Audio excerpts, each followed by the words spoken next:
Our bell ringer for the day right here, so please pause the video and have students work through this for a little bit. All right, so we have 18 to the 5/3 here. We can write it so it looks a little bit better so you can kind of recognize what we had the other day. So if we have 5/3, remember the bottom number is your radical or your index, okay? And the top number is your power. All right, so we're just rewriting this in radical form. So this would be cube root of 18 to the 5th power. And I know we didn't cover that very much in the last couple days. What the general idea I want you to have here is if we have 8 to the 1/3, that's the same thing as the cube root of 8, which is a 2, okay? So I want you to have that idea in your mind. So 1/3 is cube root, 1/2 is square root, 1/4 is 4th root, so on and so forth. Okay, so this one over here, if I want to rewrite this in exponential form, I have a 4th root. So I would just rewrite it here, a cubed b to the 1/4. That would be rewriting that in exponential form. And then down below here, we are simplifying. Okay, so we have a square root here because of the radical. So you want to factor tree that 24.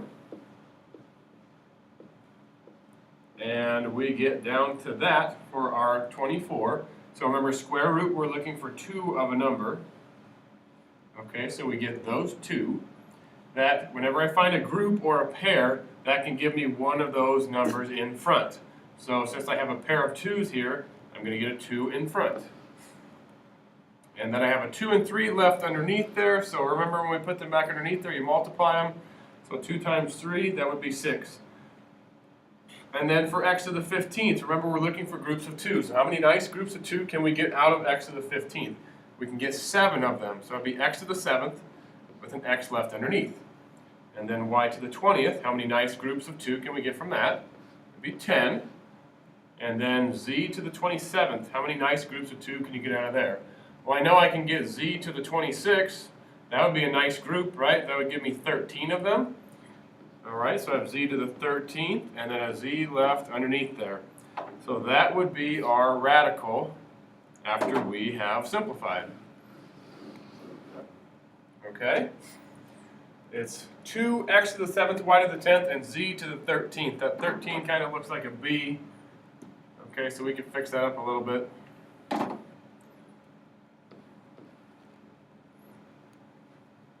All right, so we're going to jump a couple slides ahead here, and let's do some review.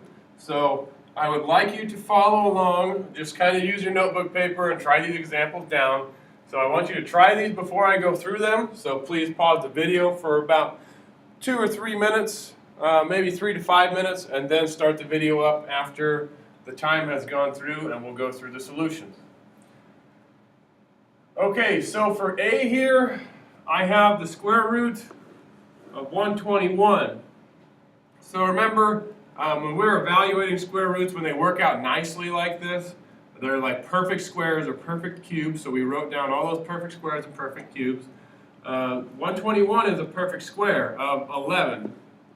Okay, so it's 11 there, and remember, since it's a square root, we can have those absolute value brackets around it. So it is the absolute value of 11, or plus or minus 11. Okay, either one of those will be acceptable. So for b, we're taking a cube root. So we have the cube root of a fraction here. So you got to look at the 27 and the 64. Okay, you can just look at those and say, are those 2 perfect cubes? Yeah. If they're not, then you're going to see if you can divide it first. But since these are both perfect cubes, this would evaluate to 3/4 with a negative, okay? Because, let's write out a little bit of work here. Cube root of 27 and over the cube root of 64. And that negative in there would keep the sign, okay? Just so we can kind of see a little bit of work. Cube root of 27 is a 3. Cube root of 64 is a 4. And we have a negative in there, so that would give me negative 3/4. All right. So C down here, we have this radical inside of those parentheses that's being raised to the 20th power. So I did this a couple days ago. Remember, there's two options. We could say, how many groups of 4 can we get from the 20?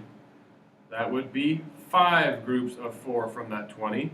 So I would have a squared b cubed c to the 5th power, and then we would evaluate that, or simplify that, so distribute the 5. A to the 10th, b to the 15th, and c to the 5th. Okay? The other way was change it back to exponential form. So this is my index here. This is my power here. So we do power over index, okay? So it would be a squared b cubed c to the 20 over 4. So 24th simplifies down to the 5th power. So d here, we're simplifying, or we're adding 2 radicals here. So we did these just in the last lesson in class. So what you want to do is factor tree what you can, okay? So 2 and 54, 2 and 27, and we can stop here because the cube root of 27 is a 3. I'll keep going just because that's the way we've done it in class. Okay, so that would give me a 3, a 9, a 3, and a 3. So I have a set of 3's there. That gives me that number in front. But remember, there's a number in front already. So what do we got to do if we have a number out there already?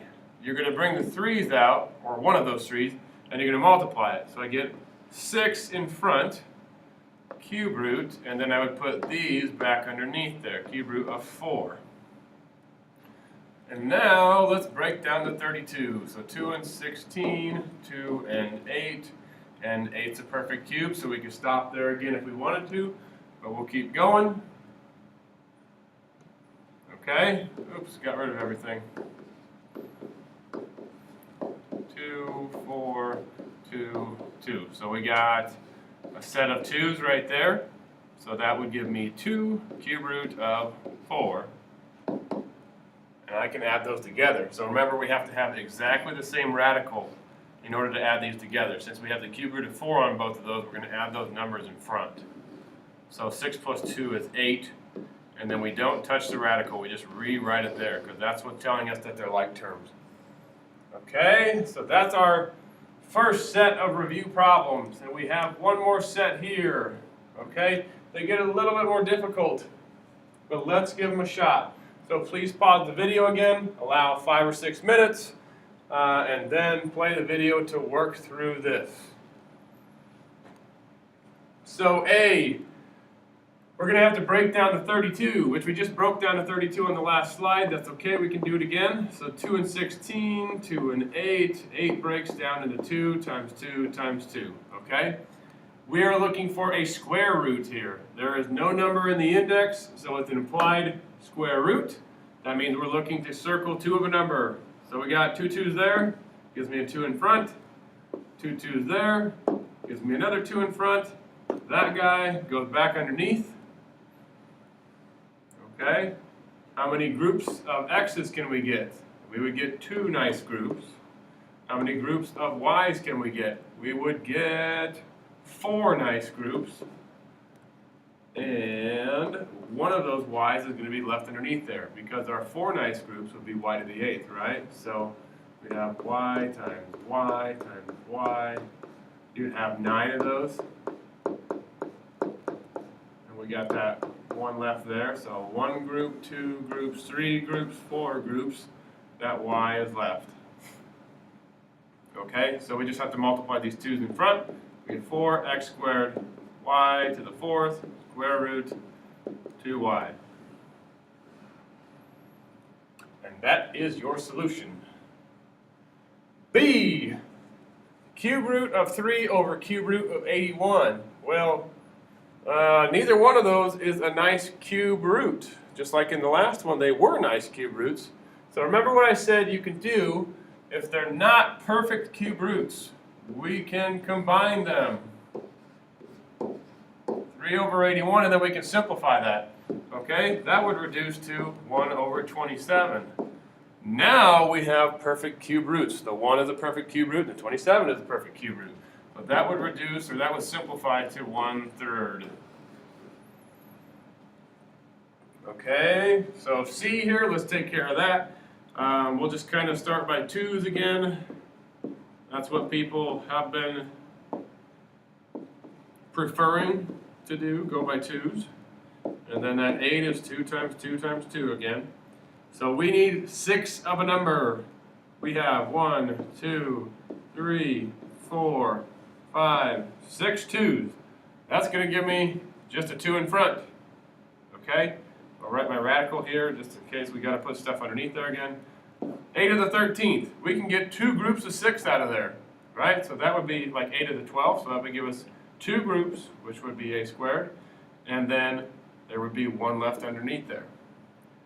B to the 23rd, I can get how many nice groups of 6 there? Well, I know that I can get B to the 18th would be 3 nice groups. Okay, so that's all we're going to be able to get out of there. 3 nice groups, and if we said B to the 18th, that would be taking out 18 of those. So 23 minus 18 is going to give us B to the 5th underneath there again. Okay. Probably won't have enough room for this last one. We can squeeze it in there though. So we have C to the 15th here. We can get 2 nice groups. So C squared. And then we'd have 3 of those left underneath there. So C cubed. Okay, so I guess I can write that a little bit better. We have 2A squared, B to the 3rd power, C squared, 6th root of A, B to the 5th, C cubed. A little bit of alphabet soup going on there. Lots of variables. Okay, last one for D. Remember, just like on B here, if they're not perfect squares, then you probably want to combine them into 1 and see if you can simplify them that way. So I got a 20 and a 180. They're not perfect squares, so let's just put both of these together underneath 1 radical and simplify from there. So I have 20, not 120. We got 20, x to the 5th, y to the 12th, over 180, x to the 15th, y to the 7th. Okay, so the 20 and the 180, that's going to simplify pretty nice because we can take 20 out of both of those. So that would give me a 9. Okay, so that would give me a 9 on top. My computer decides to work for me. A 9 on top, then the x's here, we're going to have 5 of those cancel. So there's going to be x to the 10th on the bottom. And then we're going to have 7 of these y's cancel. But that would give us y to the 5th up there. And this is a square root still, so we didn't change anything with the index. Okay? So now you see that 9, and I have it in the wrong spot. Okay, so hopefully you caught that. The 9 should be on the bottom because it's 20 over 180. So let's drop it down to the bottom. 9 should be down there, and then I have x to the 10th down there. Okay, so that's better because the 20 and the 180 cancel to a 1/9. So now we can kind of simplify this down. So square root to top, square root to bottom, and you can see what it simplifies down to. So y to the 5th, we can get 2 nice groups out of that, so it should be y squared, square root y, and then on the bottom we have square root of 9, which is 3, and then square root of x to the 10th, we can get 5 nice groups out of that. So that is your solution, or your simplified version there, okay? So that's your review for the quiz. Hopefully that helps. So you can take the quiz as soon as you get back from lunch. Make sure you put your phone away. We don't need any people using their phones on the quizzes. I know you want to, but you should be able to do it without that, okay? You can use calculators if you want, but that should be all. So good luck.